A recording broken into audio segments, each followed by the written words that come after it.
किसी ने क्या खूब कहा है कि फासलों का फैसला आसान नहीं था। कौन कहता है दिल परेशान नहीं था। आंसू छिपे थे खामोशी के पीछे। कौन कहता है कोई अरमान नहीं था। दोस्तों, रामायण के उत्तरार्ध में एक ऐसा वक्त भी आता है जब विष्णु अवतार राम और स्वयं महादेव के बीच न चाहते हुए भी भयंकर युद्ध होता है। आखिर क्यों होता है यह युद्ध और क्या निकलता है इसका परिणाम, चलिए जानते हैं। बात उन दिनों की है जब श्री राम का अश्वमेध यज्ञ चल रहा था। श्री राम के अनुज शत्रुघ्न के नेतृत्व में असंख्य वीरों की सेना सारे प्रदेश को विजिट करती रही और जहां भी यज्ञ का अश्व जा रहा था, इस क्रम में कई राजाओं के द्वारा यज्ञ का घोड़ा पकड़ा गया, लेकिन अयोध्या की सेना के आगे उन्हें झुकना पड़ा। शत्रुघ्न के अलावा सेना में हनुमान, सुग्रीव और भरत पुत्र पुष्कर सहित कई महारथी उपस्थित थे, जिन्हें जितना देवताओं के लिए भी संभव नहीं था। कई जगह भ्रमण करने के बाद यज्ञ का घोड़ा देवपुर पहुंचा, जहां राजा वीरमणि का राज्य था। राजा वीरमणि अति धर्मनिष्ठ तथा श्री राम एवं महादेव के अनन्य भक्त थे। उनके दो पुत्र रुक्मांगद और शुभांगद वीरों में श्रेष्ठ थे। राजा वीरमणि के भाई वीर सिंह भी एक महारथी थे। राजा वीरमणि ने भगवान रुद्र की तपस्या कर उन्हें प्रसन्न किया था और महादेव ने उनकी और उनके पूरे राज्य की रक्षा करने का वरदान दिया था। महादेव के द्वारा रक्षित होने के कारण कोई भी उनके राज्य पर आक्रमण करने का साहस नहीं करता था। जब अश्व उनके राज्य में पहुंचा तो राजा वीरमणि के पुत्र रुक्मांगद ने उसे बंदी बना लिया और अयोध्या के साधारण सैनिकों से कहा, यज्ञ का घोड़ा उनके पास है, इसलिए वे जाकर शत्रुघ्न से कहें कि विधिवत युद्ध कर वो अपना अश्व छुड़ा ले। जब रुक्मांगद ने ये सूचना अपने पिता को दी तो वो बड़ी चिंतित हुए और अपने पुत्र से कहा कि अनजाने में तुमने श्री राम के यज्ञ का घोड़ा पकड़ लिया है। श्री राम हमारे मित्र हैं और उनसे शत्रुता करने का कोई औचित्य नहीं है, इसलिए तुम यज्ञ का घोड़ा वापस लौटा आओ। इस पर रुक्मांगद ने कहा कि हे पिताश्री, मैंने तो उन्हें युद्ध की चुनौती भी दे दी है, अतः अब उन्हें बिना युद्ध किए अश्व लौटाना हमारा और उनका दोनों का अपमान होगा। अब तो जो हो गया है उसे बदला नहीं जा सकता, इसलिए आप मुझे युद्ध की आज्ञा दें। पुत्र की बात सुनकर वीरमणि ने उसे सेना सुसज्जित करने की आज्ञा दे दी। राजा वीरमणि अपने भाई वीर सिंह और अपने दोनों पुत्र रुक्मांगद और शुभांगद के साथ विशाल सेना लेकर युद्ध क्षेत्र में आ गए।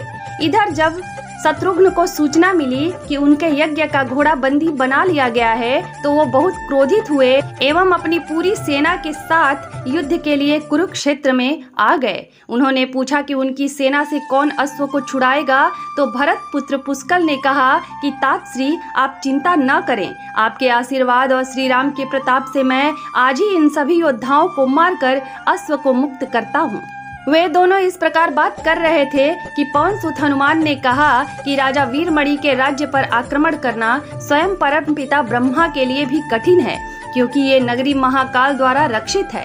अतः उचित यही होगा कि पहले हमें बातचीत द्वारा राजा वीरमणि को समझाना चाहिए और अगर हम समझा न पाए तो हमें श्री राम को सूचित करना चाहिए। राजा वीरमणि श्री राम का बहुत आदर करते हैं, इसलिए वे उनकी बात नहीं टाल पाएंगे। हनुमान की बात सुनकर शत्रुघ्न बोले कि हमारे रहते अगर श्री राम को युद्ध भूमि में आना पड़े, ये हमारे लिए अत्यंत लज्जा की बात है। अब जो भी हो, हमें युद्ध तो करना ही पड़ेगा। ये कहकर वे सेना सहित युद्ध भूमि में पहुंच गए। भयानक युद्ध छिड़ गया। भरत पुत्र पुष्कर सीधा जाकर राजा वीरमणि से भिड़ गया। दोनों अतुलनीय वीर थे। वे दोनों तरह तरह के शास्त्रार्थों का प्रयोग करते हुए युद्ध करने लगे। हनुमान राजा वीरमणि के भाई महापराक्रमी वीर सिंह से युद्ध करने लगे। रुक्मांगद और शुभांगद ने शत्रुघ्न पर धावा बोल दिया। पुष्कर और वीरमणि में घमासान युद्ध हुआ। अंत में पुष्कर ने वीरमणि पर 8 नाराज बाणों से वार किया। इस वार को राजा वीरमणि सह नहीं पाए और मूर्छित होकर अपने रथ पर गिर पड़े। वीर सिंह ने हनुमान पर कई अस्त्रों का प्रयोग किया, पर उन्हें कोई हानि न पहुंचा सके। हनुमान ने एक विकट पेड़ से वीर सिंह पर वार किया, इससे वीर सिंह रक्त बमन करते हुए मूर्छित हो गए। उधर शत्रुघ्न और राजा वीरमणि के पुत्रों में असाधारण युद्ध चल रहा था। अंत में कोई चारा न देखकर शत्रुघ्न ने दोनों भाइयों को नागपाश में बांध लिया। अपनी विजय देखकर शत्रुघ्न की सेना के सभी वीर सिंहनाद करने लगे। उधर राजा वीरमणि की मूर्छा दूर हुई तो उन्होंने देखा कि उनकी सेना हार के कगार पर है। ये देखकर उन्होंने भगवान रुद्र का स्मरण किया। महादेव ने अपने भक्त को मुसीबत में जानकर वीरभद्र के नेतृत्व में नंदी भृंगी सहित सारे गणों को कुरुक्षेत्र में भेज दिया।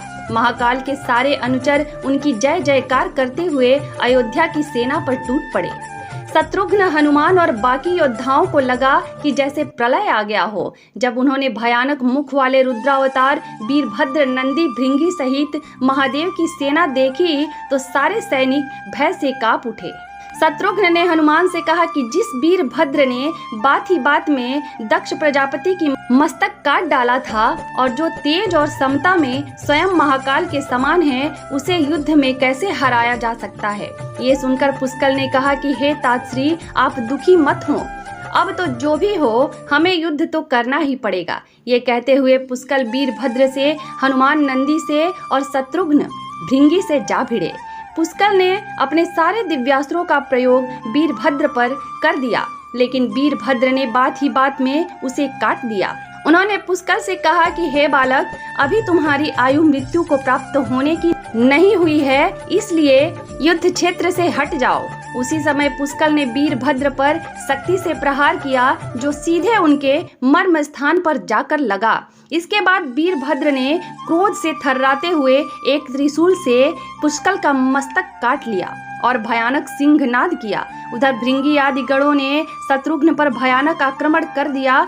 अंत में भृंगी ने महादेव के दिए पास में शत्रुघ्न को बांध दिया। हनुमान अपनी पूरी शक्ति से नंदी से युद्ध कर रहे थे।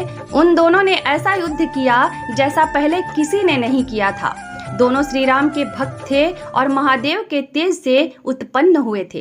काफी देर लड़ने के बाद कोई और उपाय न देखकर नंदी ने शिवास्त्र के प्रयोग कर हनुमान को पराभूत कर दिया। अयोध्या की सेना की हार देखकर राजा वीरमणि की सेना में जबरदस्त उत्साह आ गया और वे बाकी बचे सैनिकों पर टूट पड़े। ये देखकर हनुमान ने शत्रुघ्न से कहा कि मैंने आपसे पहले ही कहा था कि ये नगर महाकाल द्वारा रक्षित है, लेकिन आप मेरी बात नहीं मानी। अब इस संकट से बचाव का एक ही उपाय है कि हम सब श्री राम को याद करें। ऐसा सुनते ही सारे सैनिक शत्रुघ्न, पुष्कल एवं हनुमान सहित श्री राम को याद करने लगे। अपने भक्तों की पुकार सुनकर श्री राम तत्काल ही लक्ष्मण और भरत के साथ वहां आ गए। अपने प्रभु को आया देख सभी हर्षित हो गए एवं सबको ये विश्वास हो गया कि अब हमारी विजय निश्चित है।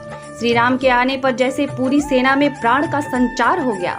श्री राम ने सबसे पहले शत्रुघ्न को मुक्त कराया और उधर लक्ष्मण ने हनुमान को मुक्त करा दिया। जब श्री राम, लक्ष्मण और श्री भरत ने देखा कि पुष्कल मृत्यु को प्राप्त हो चुके हैं तो उन्हें बड़ा दुख हुआ। भरत तो शोक में मूर्छित हो गए। श्री राम ने क्रोध में आकर वीरभद्र से कहा कि तुमने जिस प्रकार पुष्कल का वध किया है, उसी प्रकार अब अपने जीवन का भी अंत समझो। ऐसा कहते हुए श्री राम ने सारी सेना के साथ शिवगढ़ों पर धावा बोल दिया। जल्द ही उन्हें ये पता चल गया कि शिवगढ़ों पर साधारण अस्त्र बेकार हैं, इसलिए उन्होंने महर्षि विश्वामित्र द्वारा प्रदान किए गए दिव्यास्त्रों से वीरभद्र और नंदी सहित सारे सेना को विदीर्ण कर दिया। श्री राम के प्रताप से पार न पाते हुए सारे गणों ने एक स्वर में महादेव का आह्वान करना शुरू कर दिया। जब महादेव ने देखा कि उनकी सेना बड़े कष्ट में है, तो वे स्वयं कुरुक्षेत्र में प्रकट हुए। इस अद्भुत दृश्य को देखने के लिए परमपिता ब्रह्मा सहित सारे देवता आकाश में स्थित हो गए। जब महाकाल ने युद्ध क्षेत्र में प्रवेश किया तो उनके तेज से श्री राम की सारी सेना मूर्छित हो गई।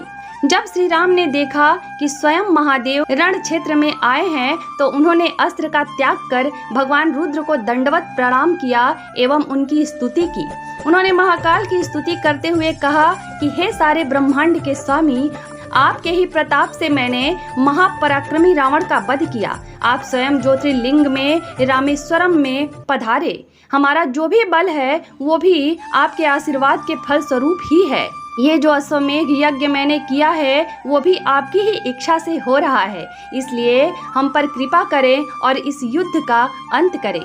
ये सुनकर भगवान रुद्र बोले कि हे राम, आप स्वयं विष्णु के दूसरे रूप हैं। मेरी आपसे युद्ध करने की कोई इच्छा नहीं है। फिर भी चूंकि मैंने अपने भक्त वीरमणि को उसकी रक्षा का वरदान दिया है, इसलिए मैं इस युद्ध से पीछे नहीं हट सकता। अतः संकोच छोड़कर आप युद्ध करें। श्री राम ने इसे महाकाल की आज्ञा मानकर युद्ध करना शुरू किया। दोनों में महान युद्ध छिड़ गया, जिसे देखने देवता लोग आकाश में स्थित हो गए। श्री राम ने अपने सारे दिव्यास्त्रों का प्रयोग महाकाल पर कर दिया, पर उन्हें संतुष्ट नहीं कर सके। अंत में उन्होंने पाशुपतास्त्र के संधान किया और भगवान शिव से बोले कि हे प्रभु, आपने ही मुझे ये वरदान दिया है कि आपके द्वारा प्रदत्त इस वस्त्र से त्रिलोक में कोई पराजित हुए बिना नहीं रह सकता।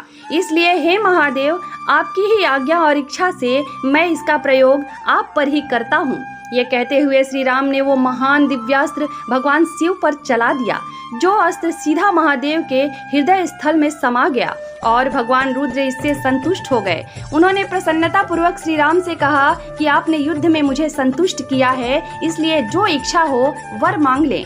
इस पर श्री राम ने कहा कि हे भगवान, यहाँ इस युद्ध क्षेत्र में भ्राता भरत के पुत्र पुष्कल के साथ असंख्य योद्धा वीर गति को प्राप्त हो गए हैं। उन्हें कृपया जीवन दान दीजिए।